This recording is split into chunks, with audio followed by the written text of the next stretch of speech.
Alright, so I want to talk with you about this today. I should have done this a while ago, but now that the show's in danger of being canceled, it has to happen, like right now. So every couple or few seasons, there's always a really good show that gets moved to Friday night by Fox and thus is in danger of getting canceled. This time, it happens to be a show called Fringe. Now, if you haven't watched Fringe, I understand why you haven't watched Fringe, because you probably thought what I thought when I first heard about Fringe, and it was a ripoff of The X-Files. Fantastic. But it's really not. It's really nothing like The X-Files. It's more like a Michael Crichton book. Fringe deals with fringe science kind of stuff, hence the name Fringe. You know, stuff that's on like the realm of possibility, scientifically speaking. Not impossible, not quite proven, but theoretically possible, if that makes sense. Example, everything in the world's moving molecules. Take a solid, like a wall. It's solid because the molecules are moving very slowly, but theoretically speaking, if you speed up the molecules, you should be able to walk through the wall. That or it'll just be a goopy mess. And in Fringe, someone finds a way to walk through walls. But there's an overarching story that's one of the coolest things I've seen since like Lost. A story that might not be able to conclude because Fringe has been moved where shows go to die. As I've said,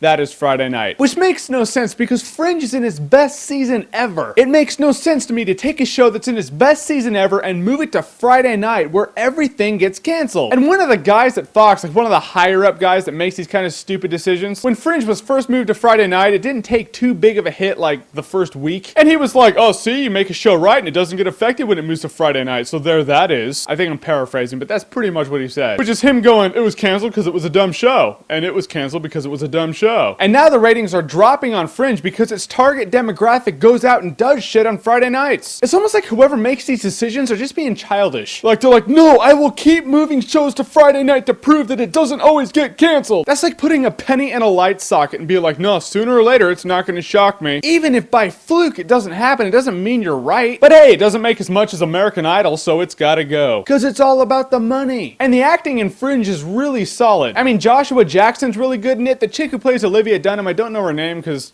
she's hot, but I don't know her name. But she's really good in it. And John Noble, Denethor from Lord of the Rings, plays this crazy scientist who was like Dr. Frankenstein 20 years ago, and he spent the last 20 years in an insane asylum, so he's a little crazy. Personally, I think he's robbed for a Golden Globe like every year. And in season 3, everyone's diversity in acting has to step up a notch, and it's awesome. If you watch Fringe, here's how it's gonna go down. Season 1's a bit episodic until the last few episodes, probably the last quarter of the first season. Then it starts getting into main story arc. Then season 2 picks up, and it's a little episodic also. By episodic, I mean like, you know, freak of the week. Like, oh, here's our case today, here's our case the next day, here's our case the next day, you know. And season 2's like that until about halfway through, and then after that, it starts getting into main story arc. Season 3 is like all main story arc, and the main story arc is great. I can't tell you too much about the main story arc. I can tell you Fringe is pretty much like this. Fringe science on a Michael Crichton level, and the world's gonna end. Because of something that happened years ago, the world is going to end now. And this is as spoilerish as I'm gonna get, but I think it's one of those things that'll intrigue you enough to watch it. So if you don't want to see this, I'm gonna plug your ears or something until I do this. Alright, here we go. It does deal with an alternate dimension. A dimension like ours, but it's different. So the characters in one dimension exist in the other dimension. They're just a little different there. Which is why the acting has to get stepped up a notch. Alright, you're good. Yeah, unplug. Yeah, you're good. So I would say watch Fringe, save this show. I do not want to see Fringe get canceled because of some dumbass decision to move it to Friday night when people know that that's when shows get canceled. That would be unconscionable. So I'm Jeremy, and I approve of Fringe. I want to see how the show turns out, and I want to enjoy it for about 6 or 7 seasons. Not too much to ask. Many people have tried to duplicate the Lost thing, you know, the whole supernatural thing that intrigues people, and they have failed time and time again. But Fringe is the closest thing since Lost. So watch Fringe on Friday nights on Fox, save the show, catch up on the last couple seasons if you need to, fact is preferred, and if you like what you've seen here and you want to see more, click right here to see more.